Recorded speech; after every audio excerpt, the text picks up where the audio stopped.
So this is how you will feel when you get what you want. I came to this idea from the questions that I received from you guys and doing my coaching practice, that I have noticed that you guys are talking about your story and how things are a lot. And this is not to shame or blame, right? That's not the channel for that. It's all about awareness, right? When I talk about these things, I want to shed light on these things to make you aware of what you're doing. Right? That's what I do in my coaching anyways. By the way, if you're interested on one-on-one coaching, the link is in the description. Or if you want to join the membership channel where I do live streams every single Saturday and I answer all your questions in depth, the link is in the description. And I'm doing a public live for everybody this May, the next month, 3 May. Join and I will answer your questions there as well as you type them in the chat. So in my practice, I have noticed that you guys repeat the story of what has gone wrong a lot, and most of the call often gets spent on that. And that's okay. I need that to understand where you're coming from and what pain points and blockages, what assumptions, limiting beliefs are leading you to live in that reality. But here's the thing. That cliche term that is talked about a lot is that you don't get what you want, you get what you are. So now that I have manifested a bunch of major desires of my life, I am married to my specific person, I moved another country, I had some financial goals that I achieved, and of course I have more now. There is no end to that. But after the fact, when I have gotten what I want, how do I feel? Because that might hint you towards living in the end effortlessly. And the way I feel is, I may feel grateful from time to time. I may feel that, yes, my consciousness created this reality. But do I feel euphoric? Not really.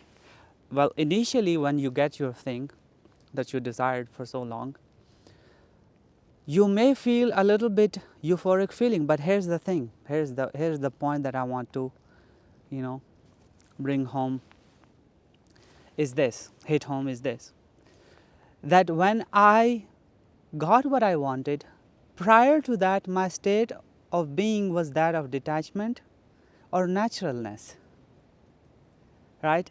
I was not incessantly repeating the old story. I either said that fuck it, like brazen impotence to the circumstances, like I don't give a shit, it is what it is, but I have what I have, right? I'm with my vision and my vision is complete.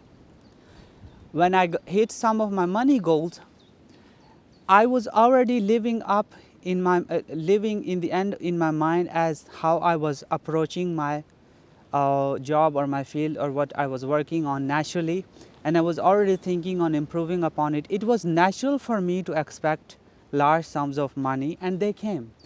So I was not in a state where, like, in euphoria or something, out of my zone, right? So here's the golden nugget for you.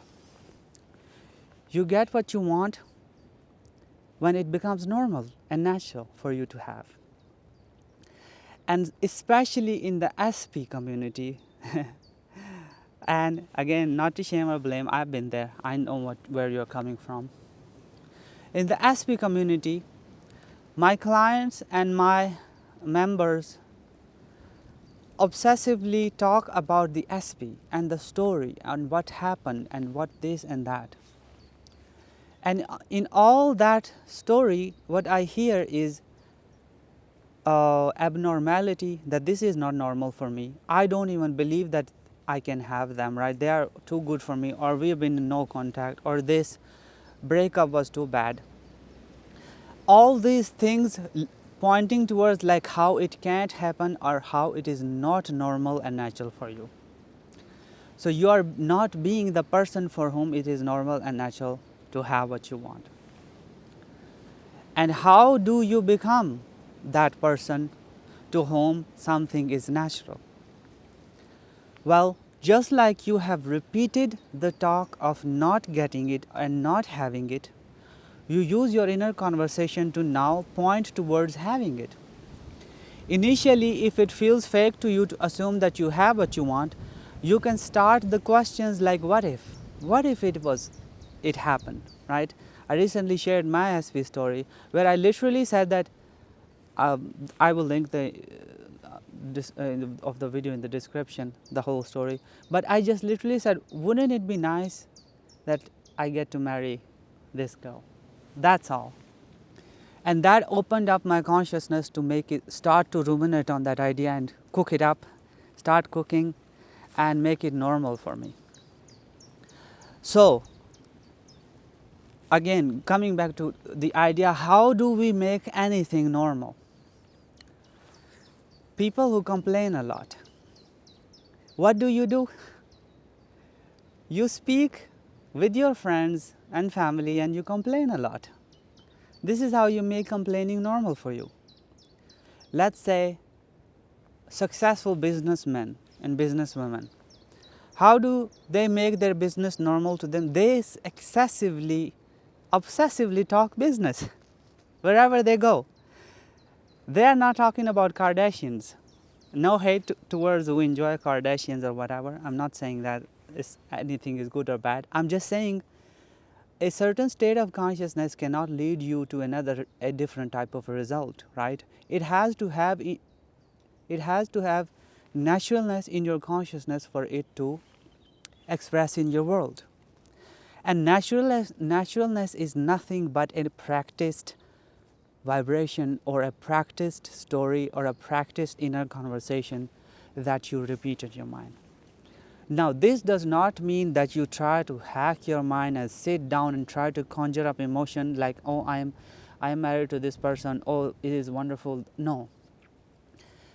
The base of it lies in the understanding that how reality works, right? This is why I talk so much about the abstract idea of what this reality is, right? It's a dream in the mind of God. It's not solidly real. You're not just doomed to one reality. You're not just one identity. You're not even your thoughts, feelings, emotions. You are pure conscious awareness. And you're like a sponge. This higher self of yours, some call it the subconscious mind, is like a sponge, right? It does not say no to anything. It just sucks it up, right? If you are complaining excessively, thinking that it's not going to affect you, well, you are kidding yourself, right? You are hitting yourself on the foot only. Your consciousness does not know the difference between negation. There is no such thing as negation. There is no exclusion. It includes everything. So whatever you are saturated with throughout the day, in your waking day, and whatever you carry into sleep, your consciousness sucks it up all like a sponge, and then that becomes your reality. And this is how anything becomes natural to you, right? And so here's a great example, right? A person has had terrible relationships, right, in the past. Now, by some stroke of luck, a different person comes into their life who is sort of perfect. He or she presents all the traits that you want in your desired partner. And by another seemingly stroke of luck, you get together as well. But when you get together with this person, you start to repeat the old patterns of terrible relationship. You start to think like, when is he gonna do that, or when is she gonna do that? And because you have emotionally invested in that, and that is normal and natural for you, this person feels foreign. Like, why is he or she like that? When are they gonna do me wrong? When is the shoe gonna drop or whatever, right? So because it's not normal and natural for you, this new person. And what do you know? the old pattern repeats, because we are the creator of this, we are the selector of everything is already created. We are just choosing from the infinity of God whatever we are conscious about. So the whole idea is this. Let me simplify it for you. You are pure awareness. The identity that you are wearing is just a story that you have repeatedly told yourself, and you have emotionally bonded with it, but it's nothing but a bunch of assumptions and ideas. Sure, you have a past experience with it, but do you want to repeat that? I hope you don't, right? If you don't want to repeat that, then you should let it go. Now, what do you do instead? Well, Neville Goddard gave you the simplest formula. An assumption, though false, if persisted in, will harden into fact. You make a new assumption about your reality, about your desirality. You assume it and you persist in it, knowing that what is persistence? Just choosing it repeatedly. You are not brute forcing it. You are not affirming like a pigeon, like a rabbit, like a parrot. Basically, you are not brute forcing it. Throughout the day, for example, you have assumed that now you are worthy or you are chosen in everything. Throughout the day, something happens that makes you feel like you are not chosen. You say, no, that's not how it is. Actually, I am already chosen. For example, you apply for a job, you don't get it, you say, no, actually, they have chosen me. There's no better candidate than me. Literally, one of my viewers did that recently with their PhD application in a university, and initially they were not in the list, but then they said, no, I'm with my vision and the vision is complete. They basically said, no, reality, I tell you how it is, and I am selected. And in the waiting list, they got selected. So this is how you do it. You don't affirm or imagine like you're trying to force anything. No, you're changing self. It has nothing to do with the world. You become the person who has that thing, and you become it by changing yourself. You change self by making a new assumption and sticking with it. How do you stick with it, with that new assumption? Whenever something happens and a thought of the opposite in your reality comes, for example, you assume love and you experience something unlovely, you say, no, actually I am loved, I am chosen. You internally tell reality how it is rather than what it shows you. Initially, it will feel fake, maybe. Sometimes it doesn't, but often it does. And initially, you might even see some opposite things in your reality. But that's your reality, your old self that you have spent decades with, trying to force you back because your ego loves familiarity. In those moments, that's what you are persisting in, right? You're persisting. You're like, no, I'm not that anymore. Nope. I don't accept breadcrumbs. Nope. I don't accept rejection. Nope. This is not who I am. Nope. This is actually who I am. I'm always chosen. As I said when I was buying my flat and the bank refused me, I said, no, I'm with my vision and the vision is complete. I am in my flat. I don't care. This is how you persist. Does that mean that I sat down and meditated for 30 hours and affirmed? No, I didn't. I just decided that that's who I am. Brazen impotence, as Neville Goddard said. And when you say that, it feels emotionally powerful. You feel powerful, like, yes, I'm not slave to reality, I dictate reality. It feels powerful, and that emotional shift sometimes is enough for you to say that now it is done. And then it begins to start normal and natural for you. This is why sometimes emotions are powerful, but they are not necessary. Like, they are not the deal maker or breakers. No, they are just emotions. It is you who accept that emotionally charged moment as something important, and then it becomes. But to simplify, when you will get what you want, you will be feeling normal and natural about it, or you will be detached. And detachment is also powerful because you feel like if it comes, fine. If it doesn't come, I don't care. And it always comes like that. Because you are being a creator of reality. You are not putting importance on the circumstances. You are taking your power back and you are leading life from within. And then it comes. It always comes. And so what I hear often is a repetition of the story that you do not want. incessantly, obsessively, and repeatedly. Now flip that. Choose a new story, which is just an assumption. Stick with that assumption. If you feel like repeat it gently. You don't need to repeat it for hours. When something you encounter in reality which is for your new story, accept it. Like, of course, this is natural for me. Like you assume wealth and you get a client, your first client, you're like, of course, this is natural for me. Clients come because I am successful. Nothing, no big deal, right? Normalize it. If you don't see anything, you say, no, everything is working perfectly in the background. I'm getting clients, they're coming. It's all happening for me right now.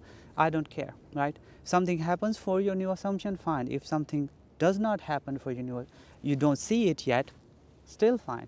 It's all working out, right? You stick with your assumption, you stick with the new story, you tell the new story, use inner conversation to tell the new story. Tell reality how it is, not take input from reality, not take input from circumstances. Tell it how it is, like how it is, rather than be told by it.